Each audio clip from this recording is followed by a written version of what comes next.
Alors bonjour tout le monde, je suis en compagnie de Frédéric Bérard pour revenir sur l'actualité juridique de la semaine. Encore une fois, ça a brassé pas mal, si tu me permets l'expression. Ah oui, je te qu'on- la permets. J'aimerais revenir sur la décision de la Cour d'appel, donc qui a décidé de ne pas suspendre les deux articles de la loi sur la laïcité de l'État là, qui sont critiqués par des organismes de défense des droits des minorités. Est-ce que c'était prévisible, cette décision-là? Comme dit François Legault, hein, l'important avec ce débat-là, c'est qu'on arrête d'en parler. Fait que visiblement, on s'est planté solide. Mais sur je dirais, la prévisibilité de la décision, moi, j'ai été un peu surpris parce que, en fait, à vrai dire, je m'attendais à ce qu'il y ait une suspension, à ce qu'il n'y ait pas de suspension, ça va. Pourquoi? Parce qu'avec la plainte à la magistrature, je pense que la juge Duval-Essler a été quand même un peu ébranlée. Ce qui m'a étonné, par contre, c'est que la décision a été autant partagée. Hein. Les trois juges ont rendu une décision pour des motifs distincts. Et ça, c'est assez rare. La juge Duval, elle a maintenu son bout. Franchement, elle a annoncé quelles étaient ses couleurs. Puis, visiblement, la plainte n'a pas eu l'air de l'avoir brassée tant que ça. Elle est donc dissidente. Et les deux autres juges qui forment ce qu'on appelle la majorité, eux ont décidé de rejeter la suspension. Cela dit, ils l'ont fait pour des motifs distincts. Et donc, là, à l'étape où on se parle, on est encore juste au moment où on discute de suspension ou pas. Là. On n'a pas discuté de fond encore du dossier. Ça va se faire plutôt en octobre 2020, si ma mémoire est bonne. Donc voilà, on est encore empêtré dans les, je dirais pas les technicalités parce qu'on parle quand même de droits civils qui sont en jeu, mais on est beaucoup plus dans la forme que dans le fond au moment de se faire. On sait que le gouvernement Legault, il avait prévu que cette loi-là serait critiquée, serait polarisante. Ça prenait pas la tête à Papineau. Non, c'est ça. Il avait inclus une clause de dérogation, une clause non-obstant, plusieurs manières de le dire, pour se protéger cette loi-là de contestation au nom des chartes canadiennes des droits et libertés, canadiennes et québécoises, pour certains articles. Important. C'est ça, pour certains articles. Et on dit disposition dérogatoire ou de dérogation parce que nonobstant, c'est un anglicisme, ça parce qu'on lit ça partout, même parfois dans des décisions. Et donc, est-ce que c'est comme ça que ça peut justifier la décision hier de la Cour d'appel? Le gouvernement s'est bien protégé avec ça? Ben, moi, ça, c'est le juge Mainville, puis je le dis avec respect qu'il a invoqué ça. Moi, je pense que c'est une erreur. C'est pas parce que la dérogatoire est invoquée qu'elle peut jouer au stade de la suspension comme il l'a invoqué. D'après moi, puis ça restera. C'est un peu du droit nouveau, en quelque sorte, la dérogatoire. Il y en a déjà eu au Québec au début, la loi constitutionnelle de 82 qui avait suspendu en bloc les libertés civiles prévues à la Charte canadienne dans la mesure où c'est prévu par la dérogatoire. Mais si on enlève ça, c'est très, très rare, ces discussions-là sur la dérogatoire. Et je pense que le pouvoir judiciaire regarde ça d'un œil d'un peu étrange pour tout de suite. Donc, moi, je ne crois pas que la dérogatoire devrait suffire à la question de la suspension. Tant qu'à moi, c'est un autre dossier, c'est une autre grille d'analyse. La juge Duval, de évidence, semble d'accord avec moi. Par rapport à la juge Bélanger, c'est pas trop clair, à moins patauger là-dedans. Mais voilà, donc c'est pas parce que... Puis même si tu l'adoptes, la dérogatoire, il pourra y avoir quand même un débat au fond. Et ça, François Legault, Alain Barrette et compagnie ne pourront pas faire l'économie de ce débat-là. Parce que premièrement, deux choses en fait importantes. La dérogatoire ne couvre pas tout. Il y a des aspects dans la charte qui ne sont pas assujettis à la dérogatoire, notamment la liberté de circulation. Peut-être un argument à faire là-dessus. Deuxième. L'égalité des sexes. L'égalité des sexes, elle est suspendue, par contre, par la dérogatoire. Et là, je sais qu'il y en a qui ont évoqué l'article 28, la clause sur l'égalité homme-femme et tout. Ça, à mon avis, là, je parle comme prof, c'est une erreur, je pense, disant avec respect aussi, parce que c'est une clause d'interprétation. Tu ne peux pas utiliser, je fais un cours de droit constitutionnel 101 vite, là, ça ne pas très bon, mais tu ne peux pas utiliser une clause d'interprétation pour rentrer dans le tas comme ils ont essayé de faire là, parce que ce droit-là à l'égalité homme-femme, il est déjà prévu à l'article 15 de la Charte canadienne, puis déjà prévu à l'article 10 de la Charte québécoise, et ces deux droits-là ont été suspendus par la dérogatoire. Or, ce que les appelants ont fait, dans ce cas-ci, ils ont dit, oui, c'est vrai que 10 et 15 sont suspendus par la dérogatoire, mais on va utiliser l'article 28 de la Charte canadienne. Mais ça serait une manière de faire de façon détournée, ce que tu ne peux pas faire de manière directe.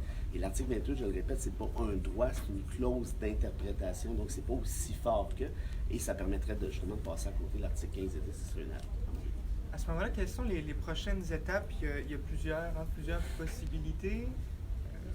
soit d'aller en cour supérieure, mais ça peut tout de suite aller en cour suprême. C'est quoi les Ben, différentes possibilités? Là, ça dépendra de ce que les appelants veulent faire. Est-ce qu'ils veulent tenter leur chance en Cour suprême? Ça, c'est possible. Il va falloir à ce moment-là obtenir la permission d'en appeler. Je pense que la Cour suprême entendrait, je ne connais pas les technicalités ici, mais compte tenu que la décision est tellement divisée, absolument, ça c'est une belle manière pour la Cour suprême d'entrer en ligne de compte. Et je te dirais que je suis assez certain qu'il y a plusieurs juges de la Cour suprême qui veulent dire leur mot là-dessus.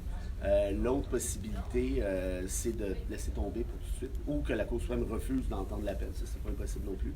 Auquel cas, là, on retournera en Cour supérieure à l'automne prochain pour débattre du fond, cette fois-ci. C'est-à-dire que la loi, donc, par définition, ne sera pas suspendue. Donc, ses pleins effets vont avoir lieu, comme c'est le cas aujourd'hui. C'est-à-dire que si vous portez un voile, il ne faut pas être engagé par une commission scolaire, disons. Et là, il va falloir attendre donc ce débat-là d'octobre prochain, où là, les avocats vont débattre au fond de l'affaire et non pas sur des questions de suspension. Oui. Sur la question d'intérêt public, on a le commentaire d'une auditrice. Bon, je le lis. Oui. Je pense que la loi 21 est un spectacle avec lequel le gouvernement cache ses défaillances, santé, éducation, violence. Je pense qu'il y a d'autres sujets que les médias doivent analyser pour le bien du Québec. Ton opinion là-dessus? Là, je suis un peu moi-même en conflit d'intérêt. Oui, je suis d'accord avec vous, madame. Absolument, 2 millions de 1000%. Mais là, moi, on me demande de commenter ce qui est quand même important, parce que je fais ça dans la vie du droit constitutionnel. Mais est-ce que c'est une stratégie avouée? Je ne le sais pas. Est-ce que c'est ça comme effet? Moi, je suis d'accord avec vous, vous avez raison, parce qu'on ne parle que de ça. Mais d'un autre côté, c'est pas tous les jours non plus qu'un gouvernement fait adopter à l'Assemblée nationale une loi qui retire des libertés civiles puis se cache derrière une dérogatoire. On ne peut pas faire l'économie de ces débats-là non plus. Est-ce que j'aimerais parler d'autres choses? Absolument, parce que je pense que c'est un faux débat, cette histoire-là. Mais là, pour tout de suite, on est empêtré avec ça. Puis prenez votre mal en patience, parce que je pense qu'on va en avoir encore pour un sacré bout de temps. Oui. Dans tous les cas, ça fait jaser, et pas seulement au Québec, ailleurs au pays aussi. On a vu... Tu vas me parler de Pallister. Oui, exactement. Donc, le premier ministre du Manitoba, Brian Pallister, qui dit « Moi, si ça sera en Cour suprême, je vais aller là, je vais aller... » Donc, après les publicités anti-loi 21, il serait même prêt à aller en Cour suprême, c'est dit. Il a l'air obsédé un peu par ça, Brian. Hein? Je sais pas, il peut s'occuper du Manitoba aussi. Il n'y a personne qui va se battre dans les autobus, là, s'il s'en mêle pas. Je ne sais pas s'il veut faire des gains électoraux au Manitoba comme étant le Jeanne d'Arc qui est venu... Honnêtement, je ne comprends pas son obsession. Ceci dit, si la Cour lui reconnaît l'intérêt pour agir, en fait, à titre d'intervenant, elle le fera, puis il dira ce qu'il a à dire. Mais d'un point de vue argument, je pense qu'il n'y a pas d'autre chose à ajouter que ce qui est déjà dans les tribunaux au moment où on se parle. Est-ce qu'on peut qualifier ça de perte de temps? Je pense que oui, ou surtout peut-être de spectacle politique, comme disait madame. Je pense que Pallister ne va pas amener de la nouvelle eau au moulin, là. Ça c'est impossible.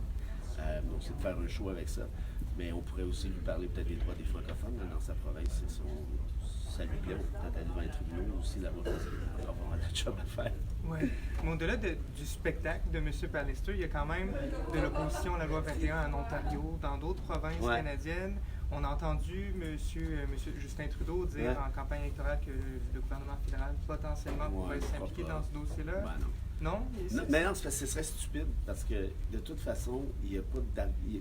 En d'autres termes, le fédéral ou le Manitoba, peu importe, comme j'expliquais, ne peuvent pas amener de nouveaux arguments. Tout est déjà sur la table.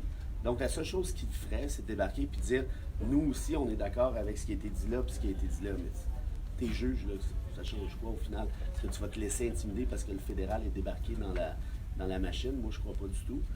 Puis politiquement, c'est la meilleure façon de se faire haïr au Québec au moment où on se parle, hein, c'est ça. Parce que ceux qui haïssent la loi 21, ça se trouve, votent déjà pour Justin.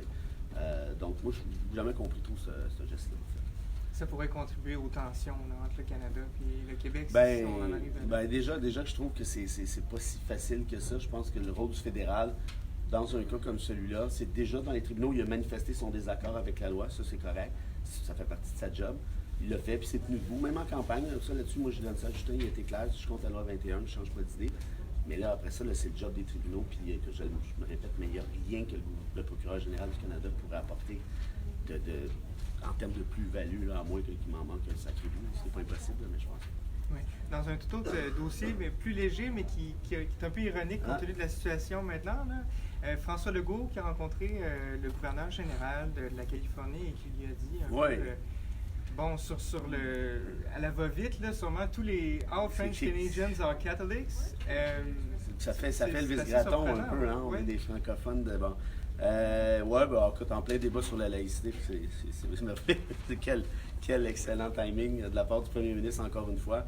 J'ai une petite pensée pour tous mes amis arabes hein, qui sont parfaitement francophones, qui parlent un meilleur français que moi, qui ne sont pas hein, catholiques. Donc, évidemment, Legault faisait référence au caractère historique, si je peux dire, de l'affaire. Ça aurait peut-être pris un peu de nuance, mais je suis pas sûr qu'il est capable de jouer avec ces nuances-là, malheureusement. Et là, ça donne des... C'est un faux débat, ça, tant qu'à moi, là, mais ça donne des munitions à ceux qui veulent rigoler en disant c'est pas de la laïcité, ton affaire, c'est de la catho-laïcité. Donc, je sais pas, c'était François, il me semble, tu fais pas exprès pour en rajouter, tu fais exprès pour en enlever. Mais visiblement, c'est ce qui se passe. Excellent. Bien, merci beaucoup, Bérard. Ouais, ça fait plaisir. On va se revoir bientôt parce qu'on n'a pas fini de parler Ah non, de ben non, mais il m'avait dit, moi, que c'était fini ce débat-là, qu'on avait assez parlé. Je me sens toujours rendu en train de parler de ça. En tout cas, bref, salut. Merci.